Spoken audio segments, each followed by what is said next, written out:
இன்றைய செய்தி ஒன்று கோணம் 5 செய்தி தொகுப்பை பார்க்கலாம். அரசியல் ஆலோசகர் பிரசாந்த் கிஷோர் கலந்து கொள்ள விரும்புவதாக தெரிகிறது. கோணம் 1. பிரசாந்த் கிஷோர் தற்போது அரசியல் வியூகங்களை வகுக்கும் ஐபேக் நிறுவனத்தில் இல்லை.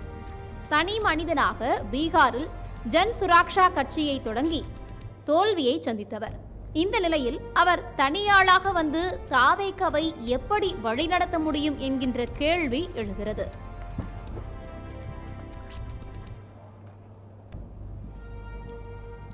கோணம் 2. தமிழக வெற்றி கழகத்திற்கும் அதன் தலைவர் விஜய்க்கும் தனிப்பட்ட ஆலோசனை வழங்கவும் ஏற்கனவே தேர்தல் வியூக வகுப்பாளர்களாக இருந்த ஆதவ் அர்ஜுனா, ஜான் ஆரோக்கியசாமி போன்றவர்கள் இருக்கிறார்கள். இந்நிலையில் பிரசாந்த் கிஷோர் என்ன செய்துவிட போகிறார் என்று தாவேகாவினர் குழப்பத்தில் இருக்கிறார்கள். கோணம் 3. வாக்காளர் லிஸ்ட் அடிப்படையில் இல்லாமல் வீட்டில் 3 வாக்குகள் இருந்தால் இதில் குறைந்தது 1 வாக்கை பெற வேண்டும். அப்பா, அம்மா, மகன் இருந்தால் மகன் வாக்கை பெற வேண்டும் என்று, அதாவது இளைஞர்கள் வாக்கை பிடிக்க வேண்டும் என்று பிரசாந்த் கிஷோர் விஜய்க்கு ஆலோசனை வழங்கியுள்ளாராம்.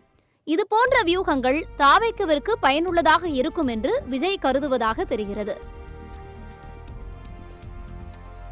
கோணம் 4.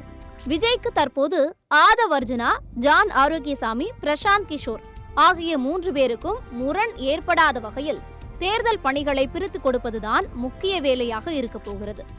3 பேரும் 3 வியூகங்களை கூறும்போது அதை சீர்தூக்கி பார்ப்பதற்கு என்ன செய்ய போகிறார் விஜய் என்பதுதான் கேள்வி. கோணம் 5. கொள்கைகள் முன்னெடுப்பது, மக்களை சந்திப்பது, அவர்களுக்கான வளர்ச்சி திட்டங்களை முன்வைப்பது, மக்களோடு மக்களாக இருந்து கட்சிக்காரர்கள் பணியாற்றுவது, குற்ற வழக்குகளில் இல்லாதவர்களுக்கே முன்னுரிமை அளிப்பது போன்றவைதான் வெற்றி தோல்வியை நிர்ணயிக்குமே தவிர வெறும் கூட்டல் கழித்தல் வியூகங்கள் அரசியலை தீர்மானிப்பதில்லை.